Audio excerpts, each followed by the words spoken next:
Fantasy football is the absolute best when your team is going off. You're scoring a bunch of fantasy points. You're dominating your friend. You're up by 60 halfway through Sunday.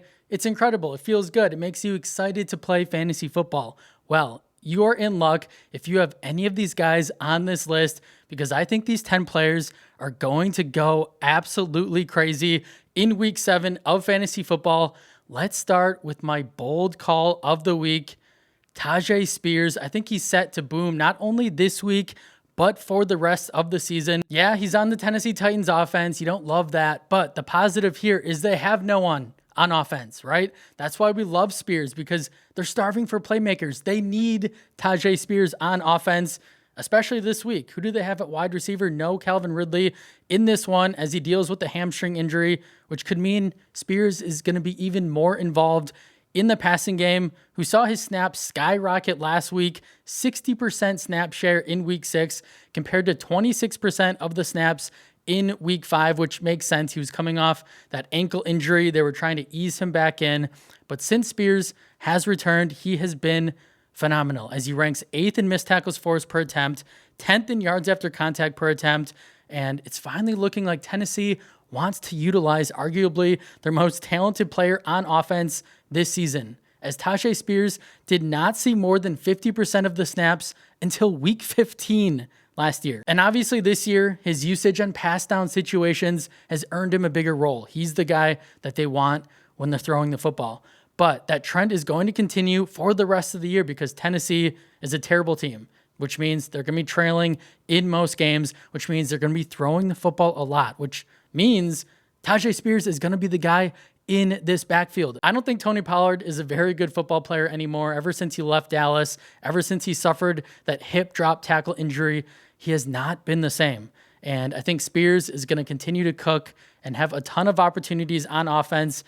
And it's going to happen again in week 7 against a red-hot New England Patriots offense led by Drake May, who's playing absolutely out of his mind right now. And while the Patriots are a stingy run defense, they've allowed the 10th most receiving yards and yards per reception to running backs this season. That's where Spears makes his money. That's his bread and butter, is through the air. So I'm not really worried about the difficult matchup because I think Spears eats in the receiving game, especially with no Calvin Ridley. If you're in the need of a flex play, if you're dealing with the bye or all the injuries going on right now, you could do a lot worse. I'd be plugging him into your lineup, and I do think he comes through for you in a big way. All right, moving on to our next guy, Quentin Johnston, who's going to be active in week 7. He missed last week with that hamstring injury. I think LA was being careful with one of their best players on offense, and I think they held him out just to be cautious more than anything, which we appreciate. We don't want a hamstring injury getting worse because it can be tricky, and you don't want to stop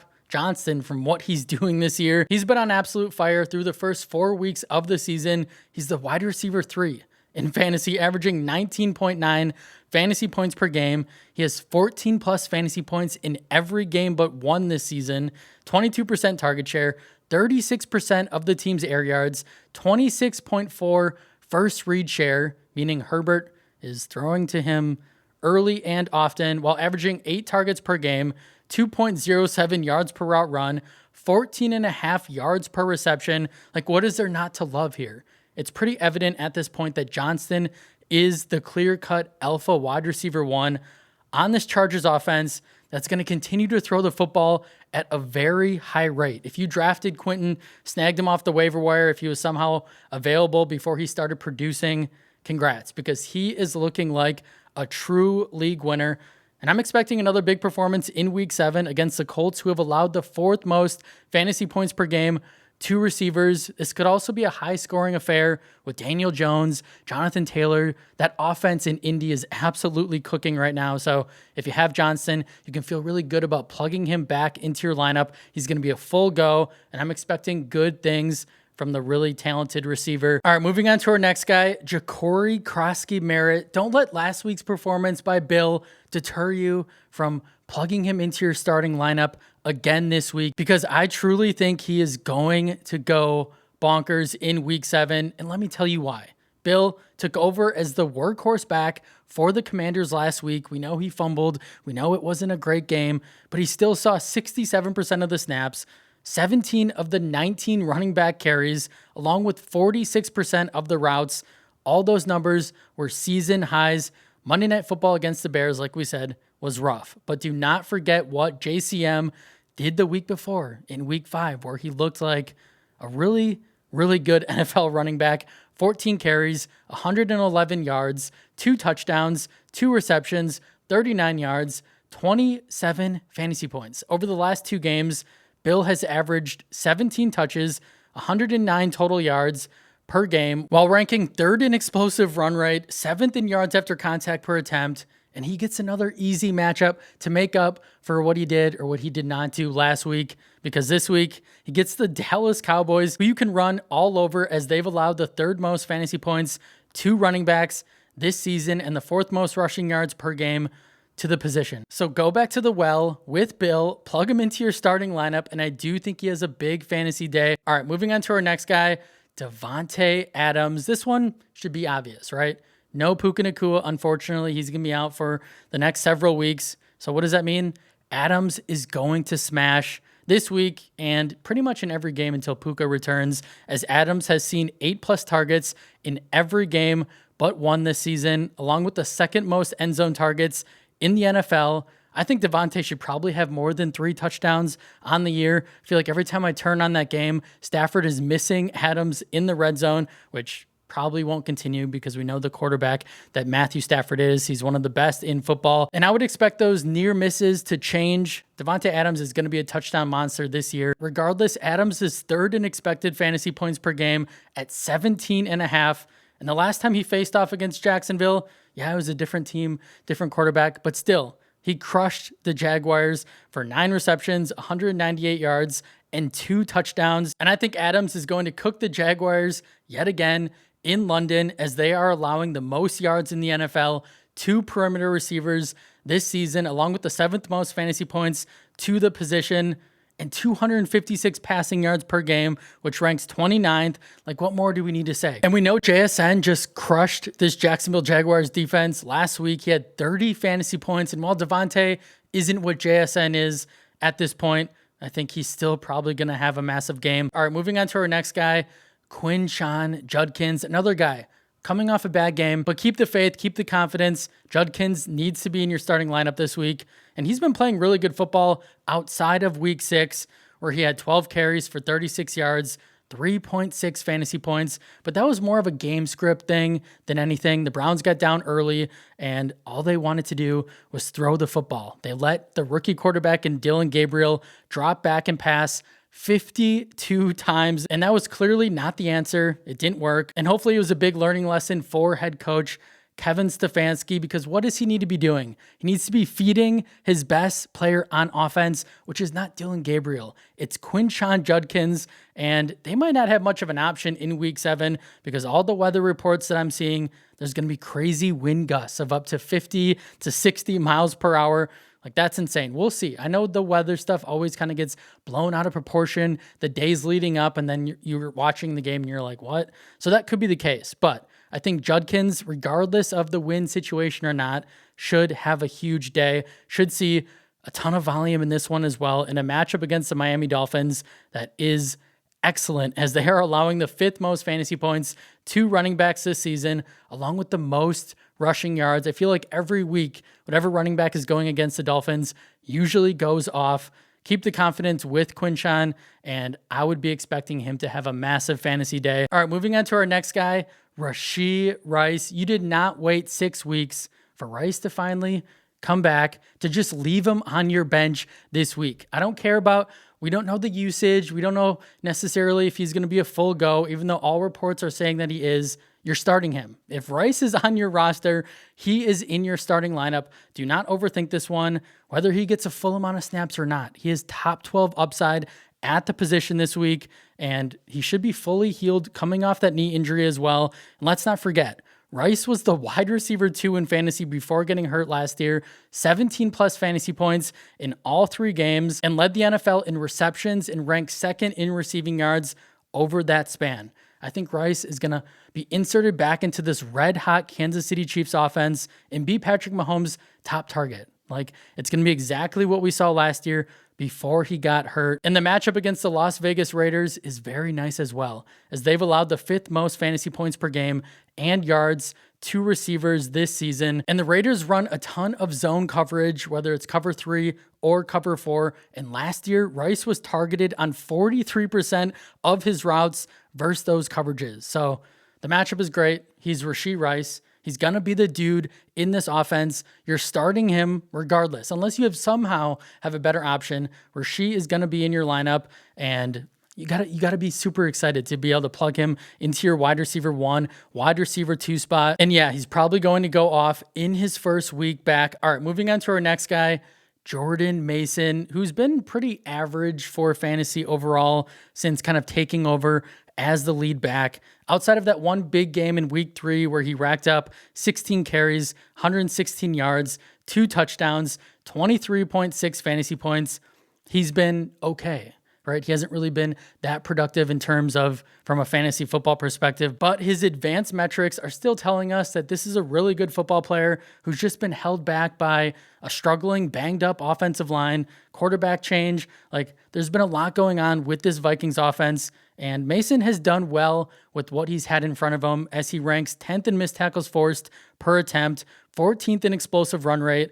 And now that the Vikings are coming off a bye, they've had plenty of time to rest, recover, get healthy. I'm expecting this Vikings offense to look better. And they could have 3 starting offensive linemen return, which would obviously be huge for the run game. And the matchup in week 7 is favorable against the Eagles, who you can run on. They just gave up 98 yards on the ground to Cam Skattebo, 3 rushing touchdowns. Yes, Jalen Carter was not active in that game, so that's notable. And while Jalen Carter will be active in this one, you can still run on the Eagles, as they are allowing the 9th most rushing yards to running backs this season, along with allowing running backs to score 8 times through 6 games. So while it hasn't been pretty for Mason, he's still going to be the guy in this backfield. I think this Vikings offense, like I said, is going to look better. They're going to lean on the run and expect Jordan Mason to have one of his best games of the season so far. All right, moving on to our next guy, Mike Evans. It looks like Big Mike is finally going to return after missing the last 3 games to that hamstring injury. And man, oh man, does Tampa Bay need him back in the worst way, as they have no one on offense. Emeka Egbuka is out. Chris Godwin is out. Bucky Irving is out. While Mike hasn't done much so far this year, like, he's still Mike Evans. He hasn't been ultra productive pre-injury, but we still know what he means to this offense, the chemistry that he has with Baker Mayfield. And he's going to see so many targets on Monday night. I think 10 plus targets is a lock at this point. Like, he is going to go crazy. And Vegas has this Monday Night Football matchup against the Detroit Lions as the 2nd highest point total on the slate at 52.2 points. Detroit coming off that rough loss to the Kansas City Chiefs. Now they're back home. They're angry. They're going to score a ton of fantasy points. The Lions still have one of the best offenses in football, and they always play really well at home, especially Jared Goff. So what does that mean? That's going to force Tampa Bay to probably have to throw a ton in order to have a chance to win the football game. And like I just said, they have no one on offense. So Mike Evans is going to be a huge part of what they do on Monday Night Football. I don't care if he's coming off a hamstring injury. If he's on your roster, you are starting him. It's the same situation, or very similar situation, that we were just talking about with Rashee Rice. And the matchup is also just way too good to pass up, as the Lions are allowing the 3rd most fantasy points to receivers this season. And like I said, unless you have a clear, better option, you are starting Evans, who is going to be the number 1 target on this offense in a high-scoring game, and has a great matchup against a Lions secondary that will likely be down 3 guys in their secondary. Brian Branch is suspended, as we know. Kirby Joseph and Terrion Arnold are both banged up. So yeah, I'm starting Mike Evans, and I would feel really good about it, even coming off a hamstring injury. All right, moving on to our next guy, Kimani Vidal, who balled out in week 6. As we all know at this point, 18 carries, 124 yards, 3 catches, 14 yards, got into the end zone, 22.8 fantasy points. He was the RB9 on the week, and he saw a workhorse role from the Chargers, and that's not going to go away after this type of performance. 67% of the snaps, 72% of the rush attempts, 56% of the routes, 6.6 yards per touch. He was tied for 2nd on the week in explosive run rate with Saquon Barkley, along with ranking 4th in yards after contact per attempt, Like, he's going to be the guy. He's going to be the dude in the running game for the Chargers and also through the air, because we know LA throws the football a lot.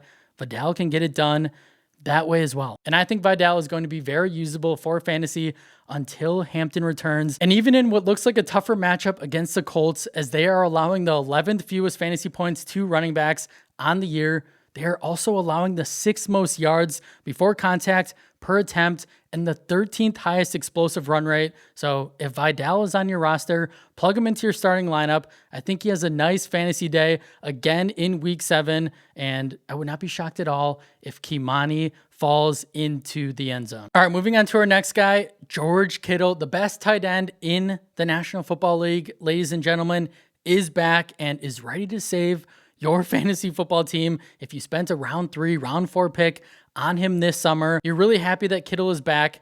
This is the same situation as Mike Evans, an older player coming off a hamstring injury, but if he's active, you are starting him. And 49ers head coach Kyle Shanahan came out in an interview and said that Kittle is going to be a full go, no limitations, not going to be on a snap count, which is incredible news. That should give you all the confidence in the world to plug him right back into his tight end 1 spot. And surprisingly, the 49ers in the month of October with Mac Jones under center have been extremely pass happy as they rank 1st in neutral pass rate. And that's mainly because they have not been able to run the football with Christian McCaffrey on the ground. It's been super weird, but they've turned to the air, and the main beneficiaries in the receiving game have been Christian McCaffrey and Kendrick Bourne. Now you're going to insert George Kittle into the mix on another offense that is down a ton of playmakers, receivers, Ayuk, Jennings, Pearsall. Like, Kittle is going to see a ton of volume in his first game back because of that. He should have a hefty target share immediately and in a matchup against the Falcons where they could be chasing points, because this 49ers defense is not looking great. They just lost 2 all-pro defenders, Nick Bosa a couple weeks ago, and then they just lost Fred Warner. So San Francisco probably going to have to continue to throw a ton if they want to win this football game. George Kittle is going to be a big part of their passing attack. It's the tight end position. Like, there's just no way you have a better option. Start George Kittle. Feel really good about it. And it would not shock me if he goes off in week 7. That's all I have for you guys today. I really appreciate each and every one of you. If you enjoyed the video, if you could please leave a like, subscribe to the channel, comment down below, and I'll see you in the next one.